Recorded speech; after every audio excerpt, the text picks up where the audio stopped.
Okay, I think we might be live. I'll wait for confirmation that we're live before I launch into the introduction.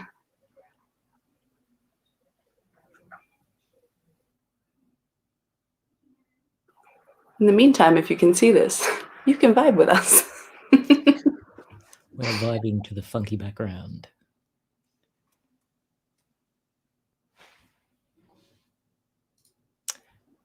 Okay. Yay! This is exciting. For once this works. Hi, everyone. Good evening / whatever time zone you're in, so potentially daytime. Welcome to this little workshop that we are putting together on how to write a policy submission. You are in the trusted hands of myself, Digital Rights Watch Executive Director, and Justin Warren, who I would dub as submission extraordinaire. It's a title he may not want, but it's the one he gets today. And of course, he's also a board member of the Electronic Frontiers Australia. So we are truly pleased to be here to walk you through how we think about policy submissions in the hopes that we demystify and simplify the process, because really it shouldn't be complicated. And so we're hoping that you walk away with an unbridled confidence and an attitude that you can take on the world. So before we launch into the little workshop that we prepared, we are going to do a little presentation. Well, not a presentation really, but we'll walk you through the steps that we normally take to judge, how and when and what to engage on when it comes to policy submissions. You're super welcome to leave us comments in the chat below the YouTube thing. And or maybe even Twitter, if you tweet at DRW Oz, which is the Digital Rights Watch handle.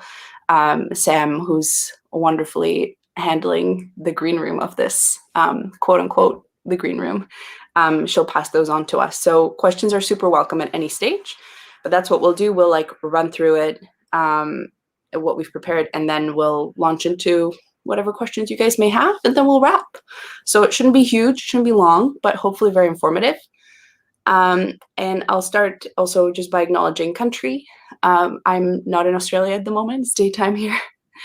But when I was, I want to acknowledge the traditional owners of the land, which normally for me would be Bunurong Boonwurrung and Wurundjeri Woiwurrung peoples of the Eastern Kulin Nation. And we like to acknowledge that many of the systems of surveillance that we deal with in our work have roots in colonization and the criminalization of these communities. And we have work to do to ensure that we understand, question, and decolonize these systems to the best that we can. And we also like to recognize that Indigenous communities have built really rich systems of governance, and we like to learn from that as much as we can. So that's my little acknowledgement. You can also drop which country you're tuning in from, because we like to do that. And I think Justin's in Melbourne, so we have acknowledged the same country, essentially. Yes, I am also on Wurundjeri and Woiwurrung people in Kulin Nation. Yeah. So this is sort of the in ways of intro. I will wrap there. The reason we wanted to do this workshop now, obviously, just to contextualize it, is because the eSafety Commissioner is consulting on basic online safety expectations, which the BOSE acronyms, you gotta love them. They're everywhere in this space. And that is due October 15th. So I think a lot of you who are tuning in are going through that whimsical, wonderful process of consultation. But hopefully this is neutral enough that it will help you with anything in the future. And we certainly will draw, I think, as we speak, Justin and I, over the next 20 minutes, we'll certainly draw on some of our experiences with other processes as well. But we would encourage you, I think particularly this eSafety consultations, because they impact the online space and they're meant to serve individual safety. There's a particular, I think, need to have submissions to that process from the community, more so than in a lot of other avenues. So we really encourage you guys to give it a crack, even if it's a page or two, to submit to them what you think and how you think this will impact you in your work. But yeah, I guess we'll launch into the main meat of the workshop. Oh no, that's the main stuff, the good stuff. Can you tell I'm in Eastern Europe? The meat. So, I mean, let's start at the very beginning. How do we decide when to make a submission, Justin? What gets you out of the bed in the morning and says to you, I'm going to write a policy submission in my free time today? Well, for me, mostly it's spite and an overdeveloped sense of vengeance. But it's about what you personally find important. That's part of, I think, what motivates anybody to why should you turn up. Decisions are made by the people who turn up. So that's easier to do when it's something that you care about.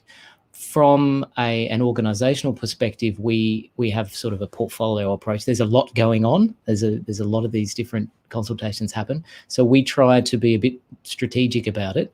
But you as an individual, I think it's about what you care about. If you care about it, get involved. We've seen in a variety of circumstances that when people do show up, particularly in numbers, then that has an effect. Things slide through when people don't show up or they don't make some noise. If you care about it, make some noise. This is one way to make some noise. Yeah, and I think that can really be tricky, because when I was having a chat with Sam about it, one of the things that she brought up is that it's so often hard to know when even something that you care about is happening.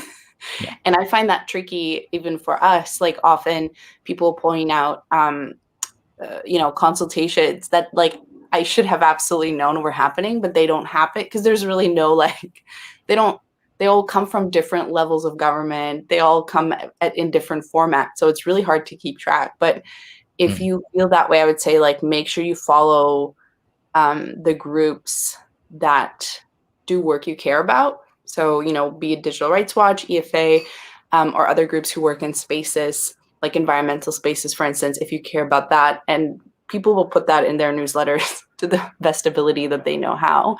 Yeah. And while I think it's a challenge to know when a part of that design is very deliberate, I have found, and specifically in Australia, I think they bury consultations very deliberately, because in Europe, the consultation times are longer and there's a real proactive engagement that normally happens by some of the government or the sort of agencies running it.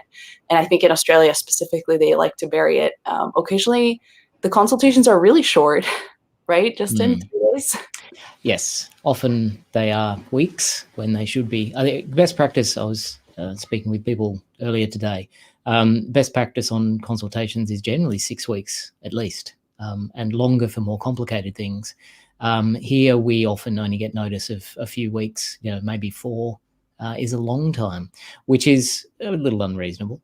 But look, when you do find out about it, however that happens, I agree with you, Lucie, that yes, finding people that do the work that you are interested in, and someone from that community will find out, and then generally we tell all our friends.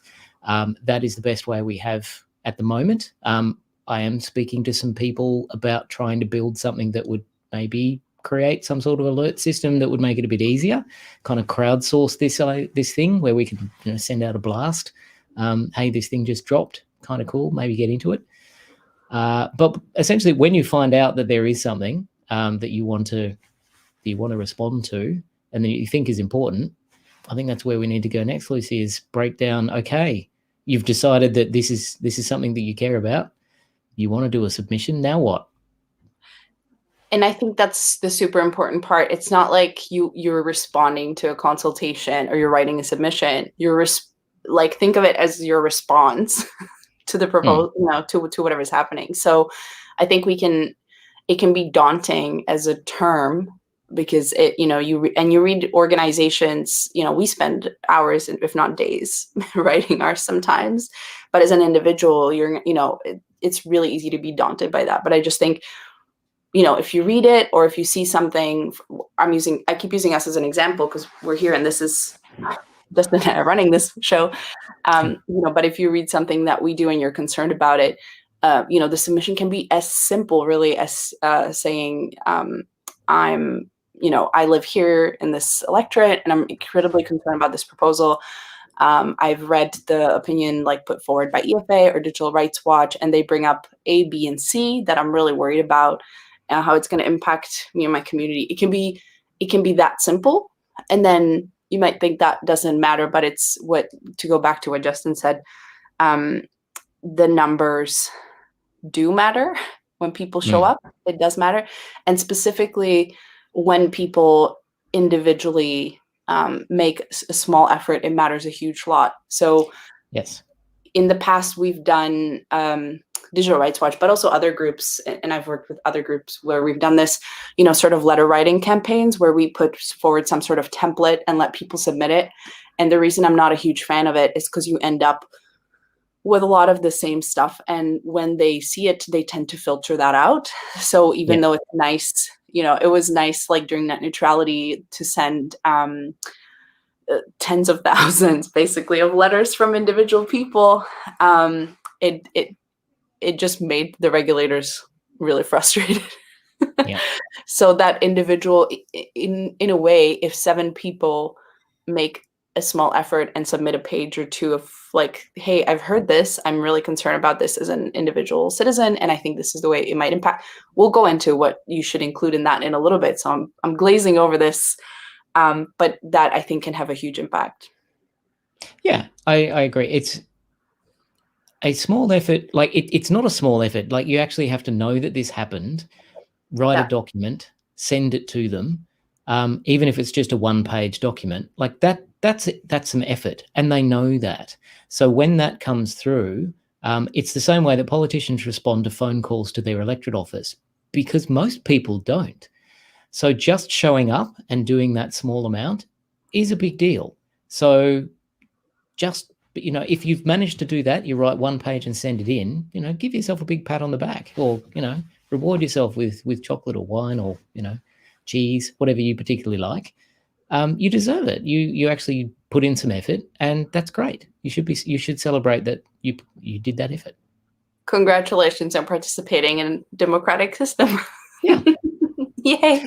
Actually, that is an important point there, Lucie, because that we see a lot, or I see a lot anyway, people saying, turn up and vote differently.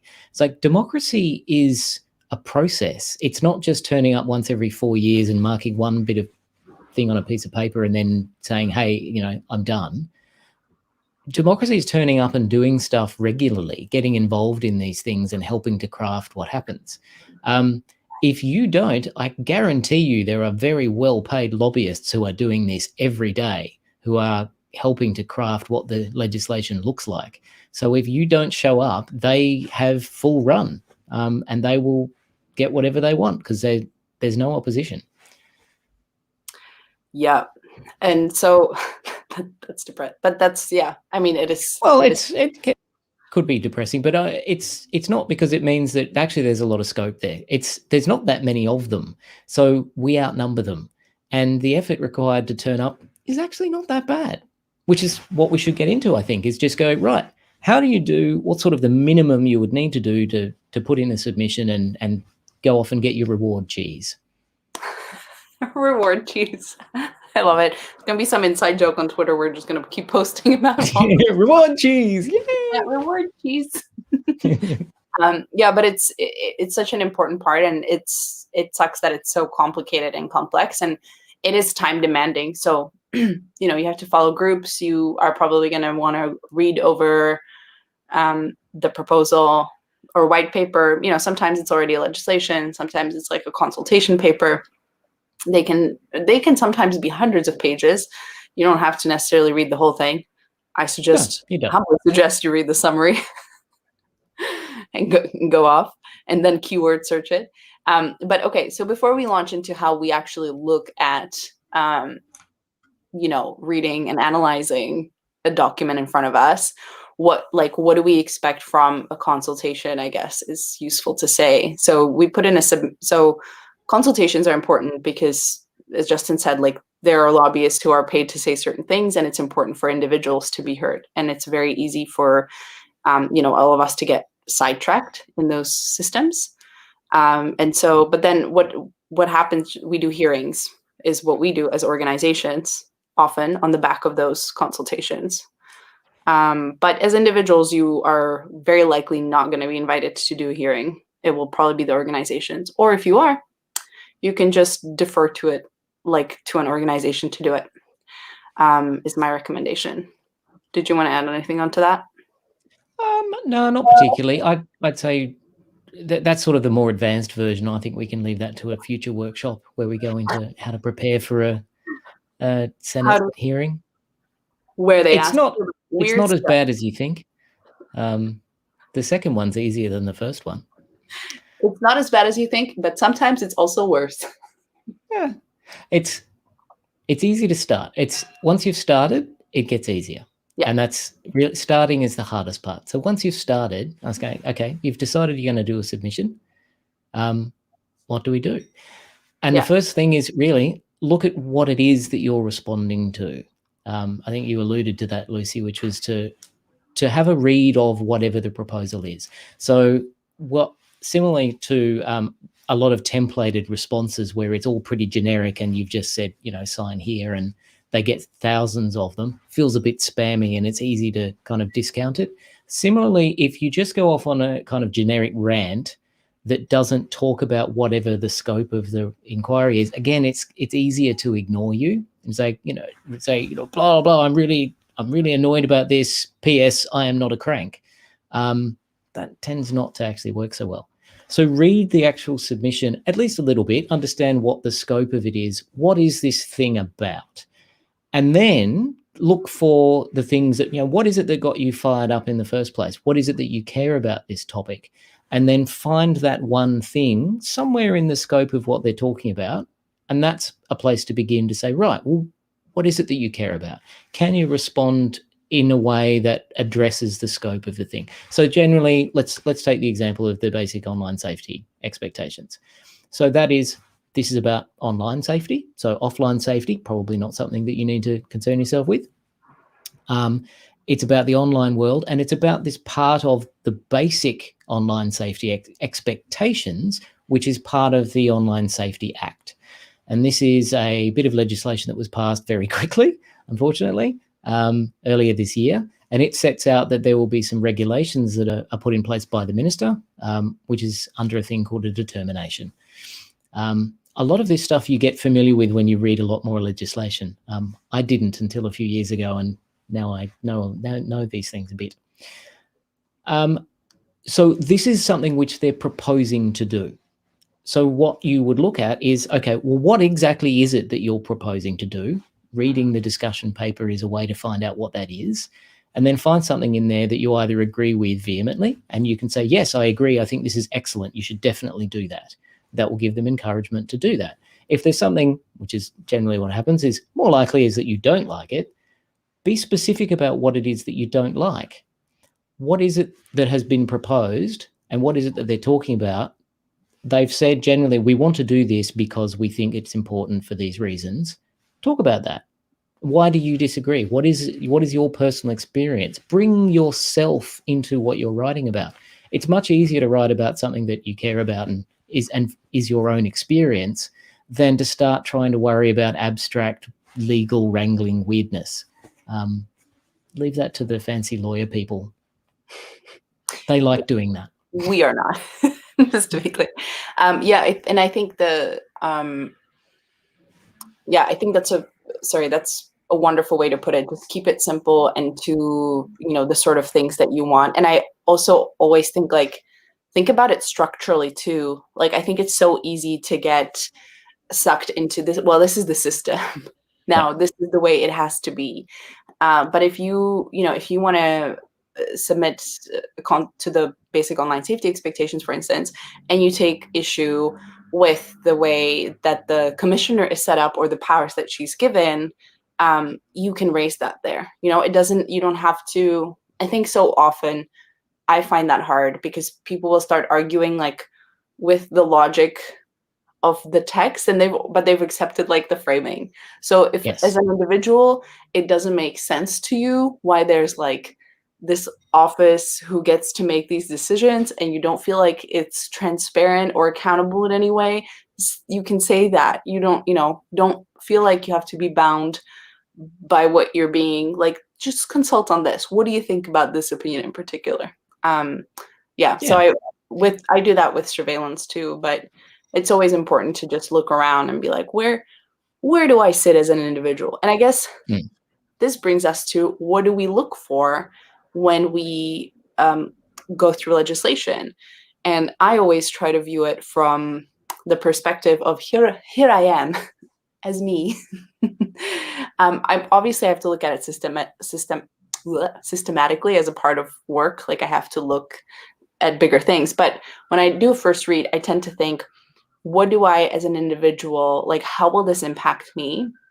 What are the powers here? So like, how can this interfere with the things I do in my day-to-day work or hobbies, and like the way I spend time online? And then I look for what happens if, somehow my like freedom to do those things is infringed. So I always particularly look for, is there, specifically for basic online safety expectations, like, is there transparency around what they're asking platforms to do, and around like the amount of takedowns, who they're asking to take content down, how they're doing that? Do I understand if my content gets taken down, or like my favorite blog, what do we do? Who do we complain to? What's the process? Are we happy with, I think, the administrative tribunal, like dealing with that? Are we happy with the waiting time? And I think looking at it from an individual lens and really like structurally asking yourself, if I'm if I'm impacted, what do I do, is the most helpful way. And of course, if you're concerned that your livelihood is impacted, which a lot of the communities that we've spoken to, with sex worker community, but also a lot of people who have blogs and loud opinions online will worry about, you also want to think, how will this impact my livelihood? And is it tenable for some of, for if this content is blocked or removed, how will it impact my business if I have to go through this appeals process? Is there, if it's wrong, is there compensation? That's something that we talked about, I think, in the consultation at the beginning of the year, Justin. Those are, go on. Yeah, so like what you said, some of what you're doing is you're looking to what's here, but also looking for what's missing. And part of what's looking for what's missing is not buying into the framing. So don't capitulate in advance is one way. I think it's okay to imagine a better world. Part of what you can bring to this is that, look, here is something that's completely missing from what you've spoken about. Why not imagine a better world where we can do this in a different way? At least putting that in there, then it's up for discussion. But if you never bring it up, then we can't talk about it. The way I approach these is a little different. I generally do a quick scan just to look at the structure. Generally, these things do have some kind of structure to them. They're written generally by bureaucrats, and they are written to be understood by people. You learn as you practice this, you get a bit of a feel for the way different departments write them, and they do all have their own sort of different style. There's very legal ones, consultations on legal drafted language, and legislation tends to be a bit different than early stage things, which is a position paper, for example, which is largely talking about the broad ideas.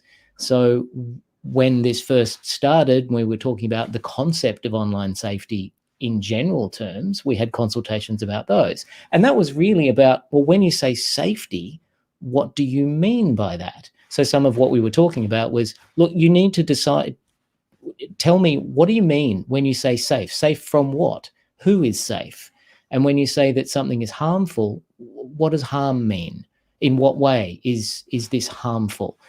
Defining some of those things is important, because then we can actually start to have a more detailed discussion about, okay, well, harmful means that if it's harmful in one way, then we can respond in a certain way. If it's harmful in a different way, then we respond in a different way to that. And if it's harmful to different people, then we may need to respond in different ways as well.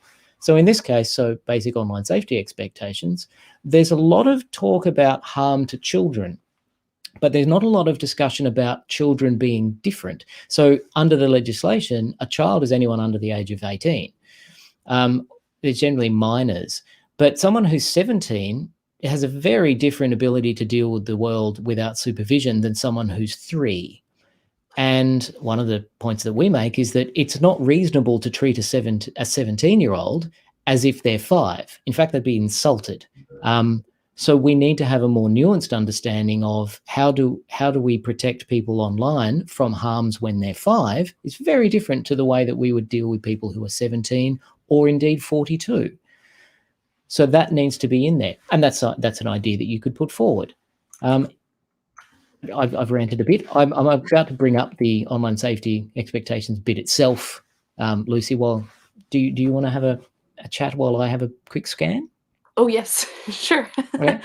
Yeah, and I think the age is specifically like super subjective because there are adults who want to be treated like 5-year-olds and 15-year-olds who are far more savvy and resilient than 35-year-old. It's so different. I particularly find internet regulation frustrating because I'm in the generation who got their first computer around 9 or 10, I think, with like unfettered access to chats, and there was no safety back then. So I have the real experience of just real. It was a wild time, you guys. This is what it was on the internet. But I get frustrated because when I sit in rooms where I give testimony, a lot of the people now making the rules are older than me substantially. Like they're in their 50s most of the time, or 40s, which is not old. It's just they didn't have the experience that I've had growing up with a really weird internet that was very unregulated.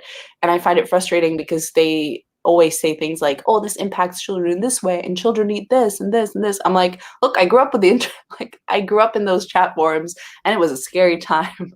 But I can tell you what would have helped me like deal and what would have been helpful. And none of the things that you're proposing right now are helpful. You're thinking of it as like, kids need to be protected in some like sacrosanct like way.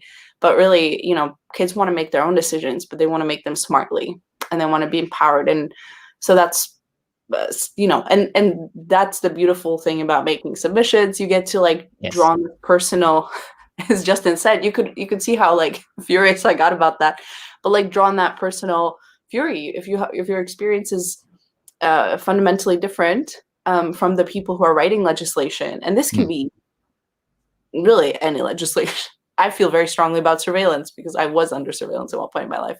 So those things, like draw on that and be like, well, look, I exist in the internet. I've gotten, shitty, horrible, I shouldn't use bad words, but like I've gotten, comments that were this, or like I got bullied, or I've seen people who were like pushed off the internet in certain ways. And these are the mechanisms that we think would have helped, or this is what we really needed that wasn't there. And a lot of the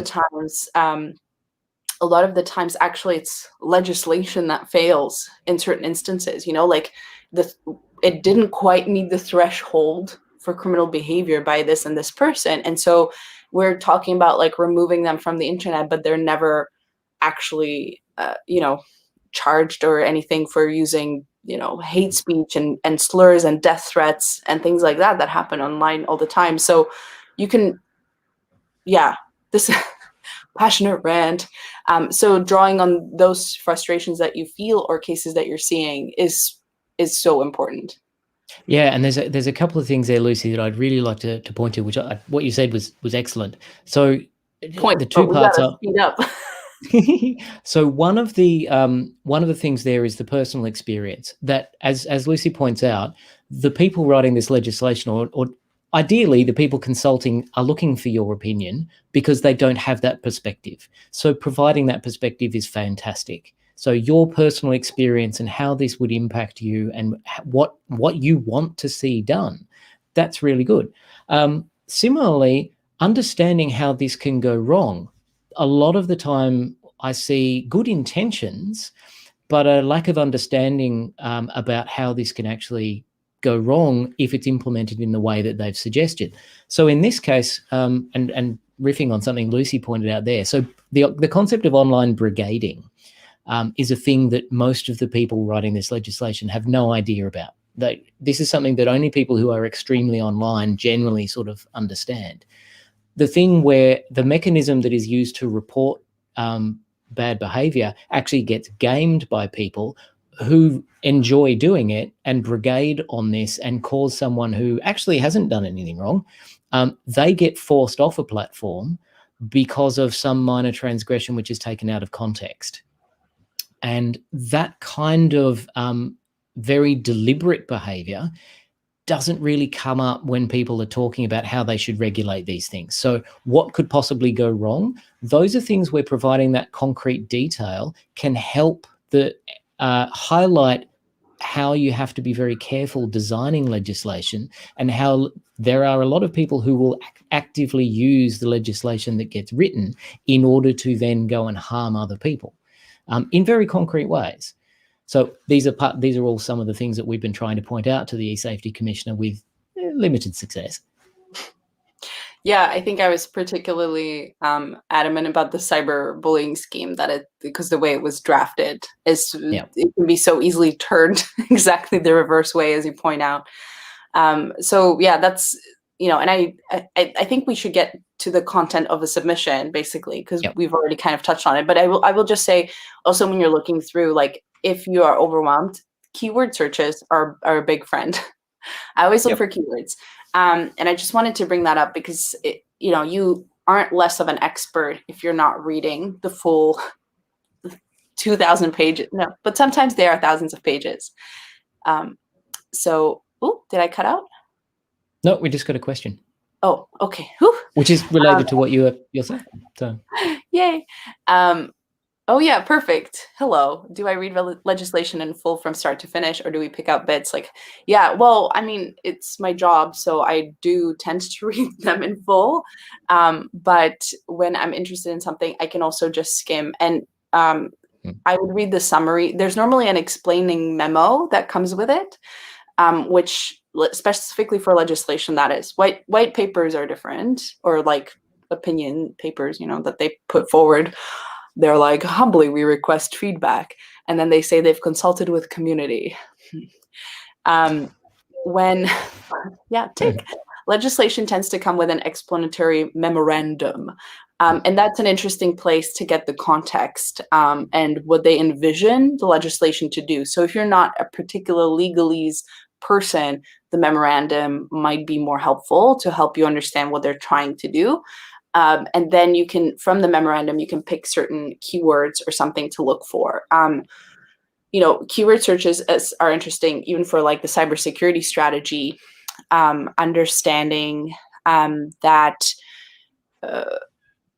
they've removed freedom of expression, for instance, in the latest one was interesting. So that was, and I think Vanessa Teague in our last State of Digital Rights report last year, she ran like the numbers on how the words that they use have shifted. So it's always interesting. Kat is also asking, what do you search for with keyword searches? Well, it's a good question. It depends on the legislation. It can go freedom. If you look for specific things like freedom of expression, and then it will take you to like the paragraph that they've crafted to say that they ensure freedom of expression, and you can take objection to that. I look for things like a remedy, redress, or legal challenge, things that I'm interested in that would give me as an individual rights in that system. So those are sort of the keywords that I would look for, and then just hop to that part of the legislation. So Justin, do you have any advice on keyword searches? And so I mean, I scan for kind of things that I'm used to. As you read more of it, you become familiar with the kinds of language, so that helps. But so for this particular one, say online safety, the word safe is an interesting one to search on, to just see when they're saying safe, who is being kept safe and from what. So that can give you a broad idea of what's going on. Just scanning the headings can give you an idea of, okay, this is the general structure of things and what I'm looking for. So in this case, there's a section there on reports and complaints. It's always good to see the word review is a fun one for me. How will this actually be reviewed? What kind of mechanisms are there to check to see what this? So checks and balances, that's another nice phrase. And then reporting. So reporting and record keeping, those are ones that I like to look for as well. Again, that's about sort of transparency and how this will actually demonstrate what happens. Generally, the idea of transparency in these things is called reports, which will either be reports given to Parliament or issued to the public, generally on a periodic basis. So those are some good places to search. For specific legislation, it's always fun to look for the hot keywords that they always like to yell about in the press. So terrorism, pornography, cryptography, children, those sorts of things.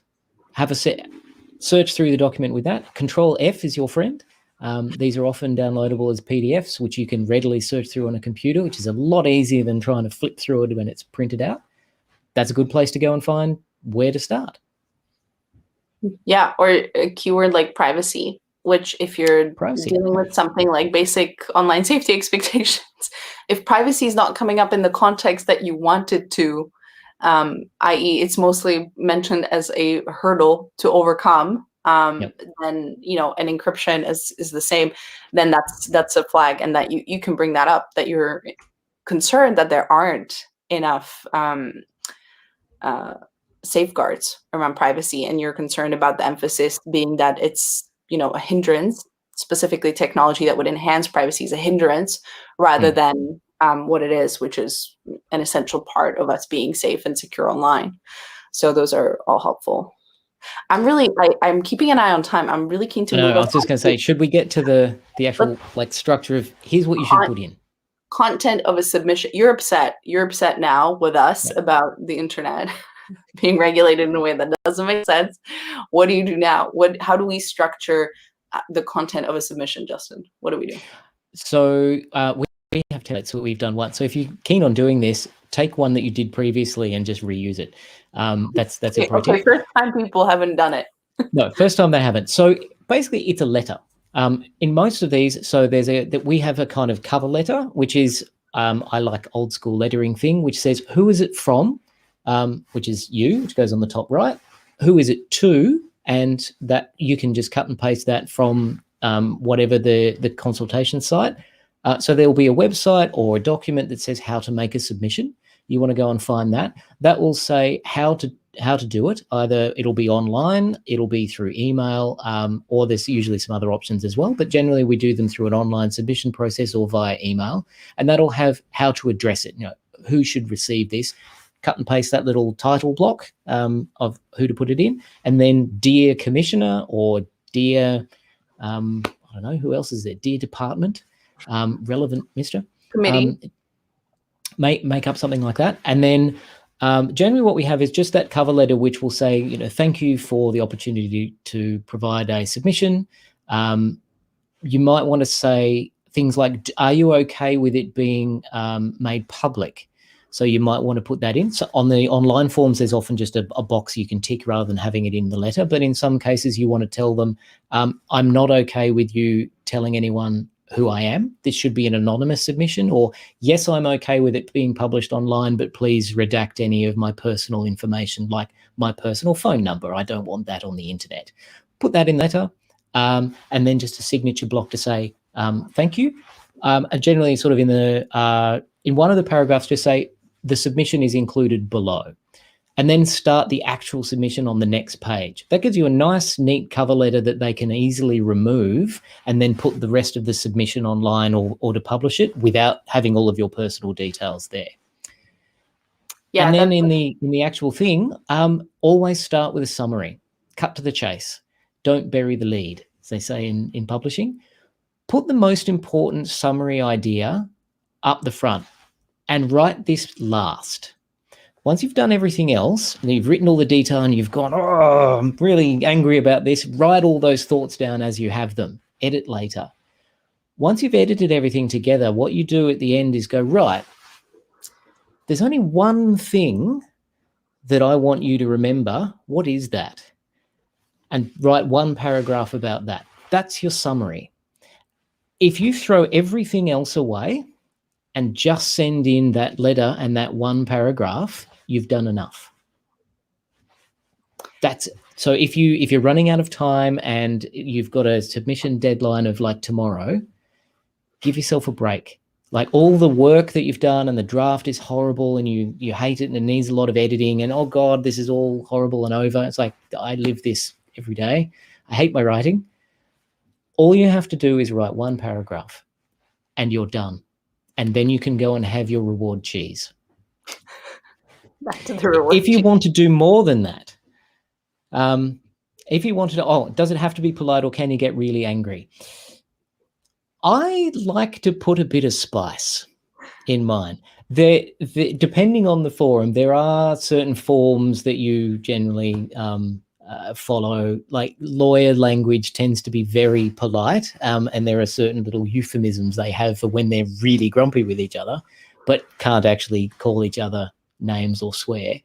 Probably not so much swearing. That generally doesn't give you a good hearing from the other side. They'll often dismiss that. I personally love swearing. I think it's great. It also provides emphasis, but it's like salt and pepper. You want to make sure that it's used to emphasize things and isn't just something that you do every day. It's a piece of formal writing, so you do need to observe some of the forms, but make it your own voice. Don't try to make it sound like someone that you're not. Write it as if you are speaking to the person that you're writing to, as if they were on the other side of the table. Generally, you probably wouldn't stand up and rant at them angrily. You could, may not get what you want though. And we're trying to be effective rather than make ourselves feel better. So put some spice in it, but maybe just tone it down from swearing. Lucie? Yeah. Oh, I'm trying to, the amount of times I nearly said like an F word in a parliamentary hearing is probably too many to count. The frustration is real. I think it's fine, especially, as organizations, I think we have to be professional and measured, but especially personally, I think your anger can come through. But yeah, I would say no. Yep. No cursing. That's a no. Minimal cursing, yeah. As a person, yes, you're certainly given a lot greater leeway as an individual than you would as an organization. Or like if you're a lawyer or a doctor and you're responding professionally with your lawyer doctor hat on, doctors don't have hats, then that would be a little bit different. Yeah, and we'll come back a little bit to why the tone will set up other things, but I do want to I do want to just run through the content first before we go back to that. So as Justin said, like it's fine to start with bullets. Even the submissions that I've written that were like 10 pages, I start with bullet points. Like I'll read through like, whether it's a memorandum or supporting documents, and I'll pull out things that really worry me, and I'll just like copy and paste little bits into a document. And then just kind of grow it into an idea. And it can be, one paragraph, it can be, or, two, and then you develop 2 or 3 of those points only. So for basic online safety expectations, you could say, I'm really concerned that the expectation that digital platforms conduct like proactive monitoring of content is going to, set a precedent, and they're going to over comply and over monitor because you've pressured them into this, sort of that they're proactively responsible for the content that gets published there. That could be your opener. Or you could say, I'm concerned that, the Australia's war on math continues, and encryption is still, you could say I'm frustrated. I'm furious, frustrated, that there's still this language that encryption is somehow a hindrance and a barrier to be overcome when we know that it protects the security and integrity of, our communications networks and our activities online. And I'm concerned that we're not prioritizing strengthening it, which protects children and all of us and our identities and our privacy online. I'm concerned that we're, still speaking about it as a barrier. That could also be like an opener. So those are, you don't have to have the perfect like answer or response to everything. You could say that this is coming who I am and where my experience is online. This is the thing that I find frustrating. And then, sorry, we have to run through this, Justin, because I want to like wrap in like 5-10 minutes max. Yep. But then I could, you can do general concerns after this little intro paragraph that Justin described of like, this is the thing that I'm really worried about. I don't think you've addressed this. Gosh, help, please take my opinion into account. Then you can kind of go into some general concerns. Like I've seen Digital Rights Watch explainers, or I've read EFAs like post on this, or I heard Justin or Lucie or somebody on the radio explain this in this way, and I'm really concerned. I haven't seen a response from your office. Like how you can, and it can really be. You can kind of challenge them, but you can also just say like, these are the points that Digital Rights Watch or EFA wrote, and you can just drop bullets. It can be that easy because you've done the personal touch of that little intro paragraph. Now you can just like literally copy and paste our concerns because we've done the read and we've done the breakdown, or you can write your own. So those would be like general concerns, and then I think the most important thing is the personal concerns. Justin, do you want to? Yeah, I'd say just as a structural thing, put some signposts in to help whoever's reading it get through the document easily. So we always put our recommendations as a summary of recommendations at the front, so you don't have to read the rest of the document. So again, we put the meat of stuff right at the front. The people who are reading this are often very busy, and a lot of the ministers and other people will actually have a staffer read this for them. They're going to be reading a lot of this, so we're trying to make it easier for them to do what we want.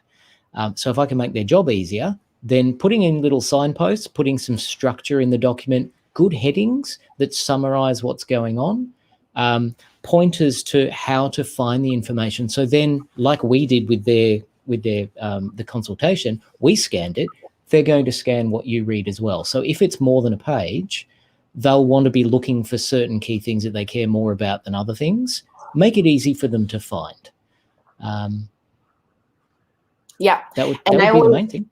Yeah, I always pull out recommendations as well in our submissions because it's easy to kind of bury that in the text. So I always write recommendations, and I always tend to have the first sentence or recommendation in short and in bold. So if there's one thing that they read in that whole document, they go to the recommendation, they have like 5 to 6 sentences. If they want, they can read the elaboration on each of those. You can see that in our submissions that we've done.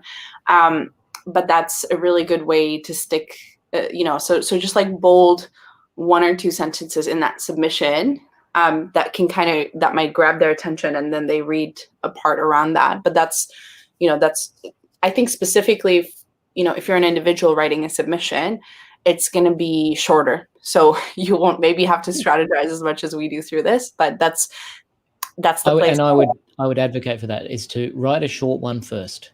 Writing short stuff is actually harder than writing long ones because you have to edit so much stuff out. You will get better with practice. So just do one short one first. Yeah, and you can really just say, I'm frustrated that, groups who are vocal, who are experts in this area are being ignored. Like that can be a part of your submission. You can write, I'm upset because the basic online safety expectations, like set up, proactive monitoring of content, and I'm frustrated that groups like Digital Rights Watch, EFA, or whoever else you follow that's working on this, Scarlet Alliance, or whoever else, haven't been listened to and aren't taken seriously. And that already is like a good statement. And basically you're lending us in a way your weight, but it's important because I think they can brush us off as organizations. But if there are individuals who are like, look, you're not listening. I want to be eating fancy cheeses, and I don't want to be writing submissions. Listen to the groups who I support, who are doing this work. That's also really important. But what I want to say is industry or personal examples have the greatest weight with a lot of people. So if, specifically you see people who are directly targeted or economically targeted, or there's like community impact or security impact that you see of certain type of legislation, like if you have friends who have been through really horrible domestic violence situations and you are concerned about the way this, some of the provisions could be used against them, or actually don't go far enough to protect them. Like, those are all things those are all personal concerns and experiences that you can weave into that. And I think that's really important. The personal concerns also will matter the most to your elected official. And I think we'll get to what to do when you've written a submission. There's an important follow-up, but I think those are really important. And we have a question. I don't know, Justin, did you want to jump in on the personal concerns? Anything you want to highlight? Yeah, so being concrete and specific is better than vague generalities or abstract things. So put in concrete details, personal experience, those things. Those are easier for you to do as well. It makes whatever you've written much more compelling, certainly to the audiences that you're writing to. So put in those details as much as you can. Respect the privacy of your friends who've had a bad time. Make sure that you check with them before you use their story with enough context that they might find out who you are. Unrelated, we have a question. How do you keep from feeling helpless when they continually ignore submissions? I'm going to put that at the end. But can we do that one at the end? Because we are sort of running over time. So I want to. We are. Okay. All right. So what should change is a good part. Yep. Of a submission. So I mentioned that we put recommendations in at the end, and it's really good to, just be very. And again, it can be like a sentence or two. But what should change? Like, what do you want to see change? Do you want other groups to have a bigger voice? Do you want privacy to be, the central? It can really be big in general. You don't have to give specific legal mechanisms that you want change, which is maybe what we do as groups. Justin, what should change?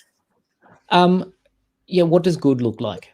So you've identified that you're not happy, which is fantastic. You don't have to solve the problem. Again, a lot of this is like, you're not the legislator. They are. It's their job.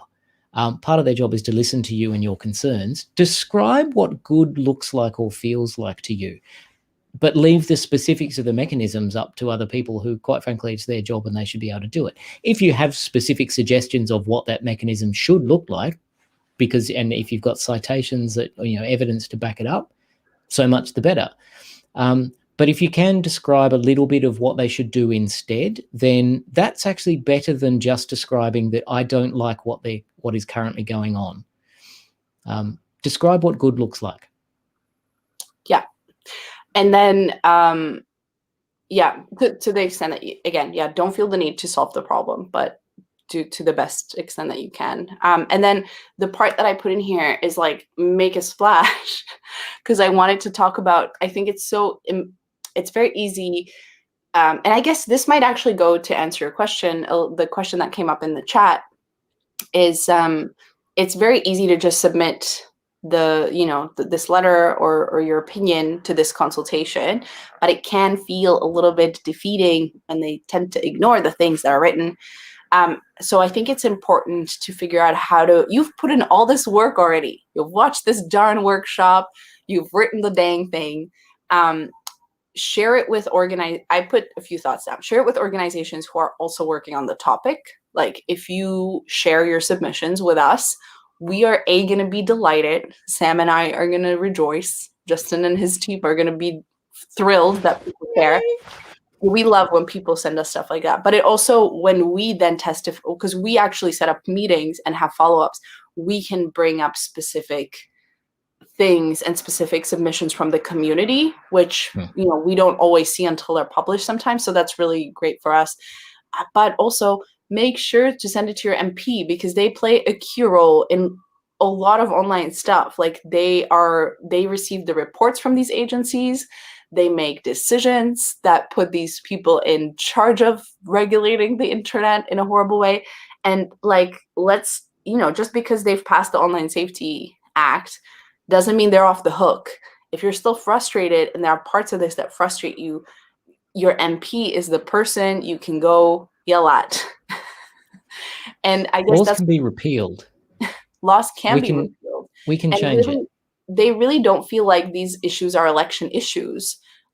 So make it an election issue. Like, make sure that they know that you're frustrated. Write to people who are in your electorate. and help them understand your situation. So I guess that's where the, when I said your tone won't matter as much, but if you're going to send it to your MP and potentially hop on a quick call with them, or like, pop by the office to like drop them a hard copy and be like, hey, I think you did a bad thing when you voted for this legislation.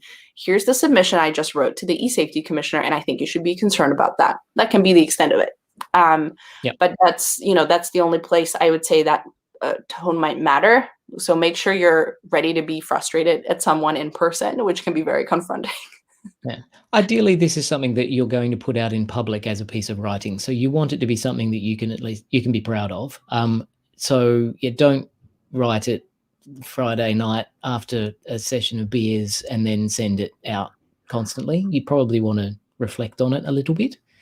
But once you've written it once, as Lucie says, send it to your MP. You've already written the thing. Hit print to PDF. You've uploaded it to the website.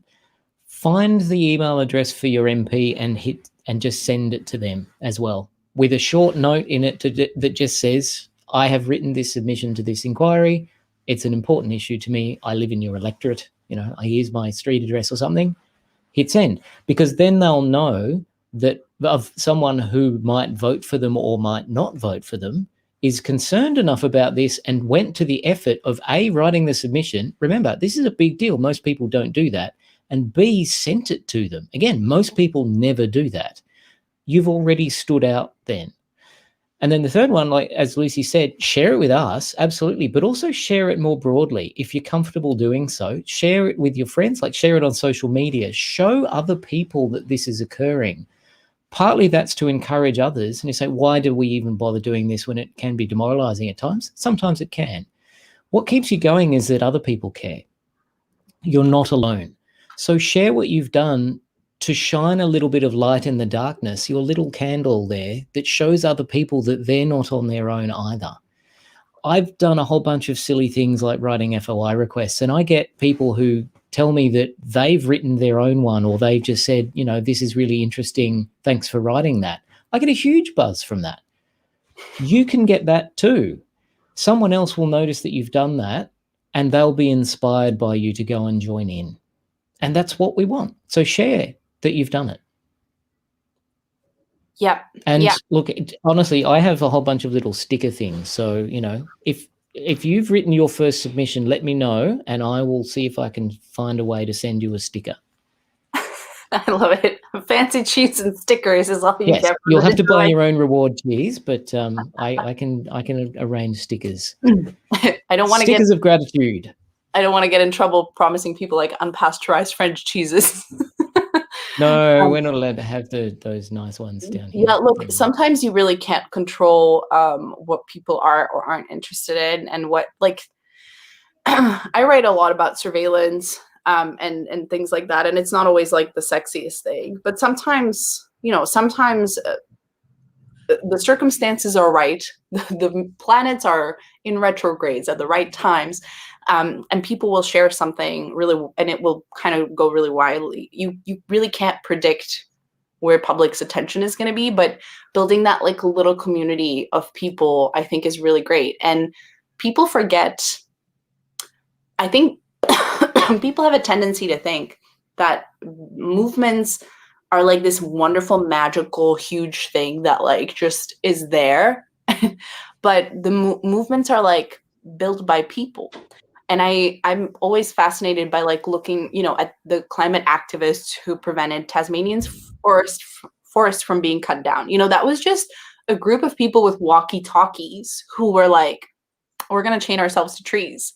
And they literally just were walking through forest being bullied by the police. But that was a group of people that managed to do that. So I think it can feel, I know specifically with the e-safety consultations, we feel a little bit pushed aside, but movements are built by a few people choosing repeatedly to show up in a and whether you're motivated by fury or frustration, vengeance, or whatever else, that I think that's important. And look, I think if you are feeling deflated or motivated, look at some of the great movements of the past, and it's really just one or two people that have driven them.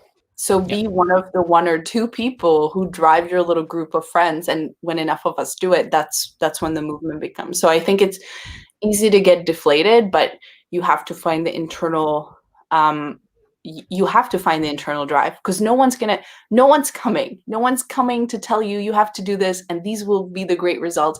You have to keep finding that internal drive, and I have found that in community, and Justin has found that in community, and like we support each other. Maybe we have a really horrible feedback loop, Justin. We should revisit it.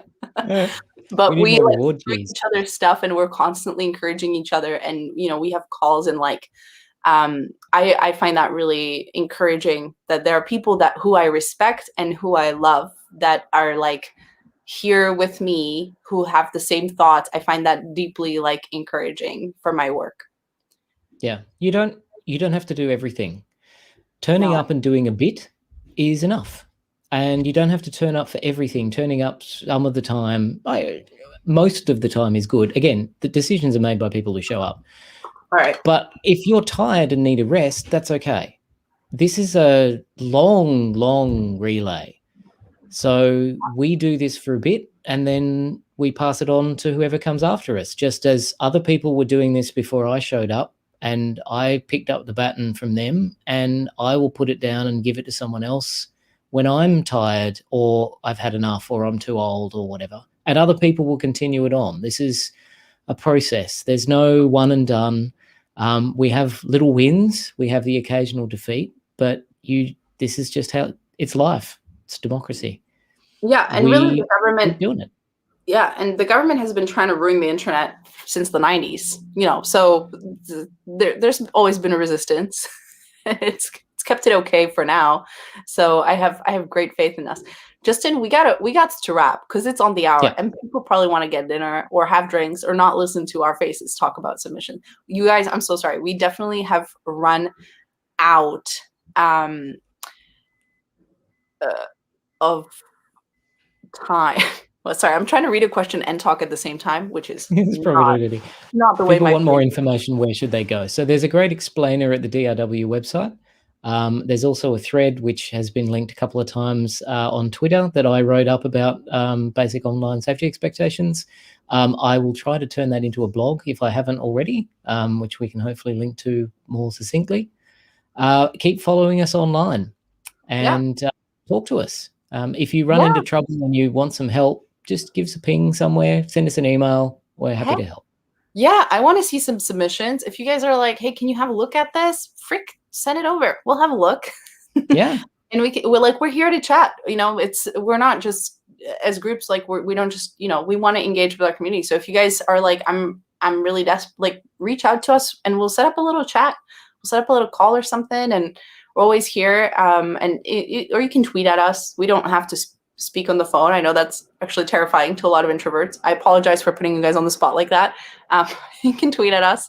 And we love to hear, like concerns and things that maybe we haven't even thought of, or things that you agree with.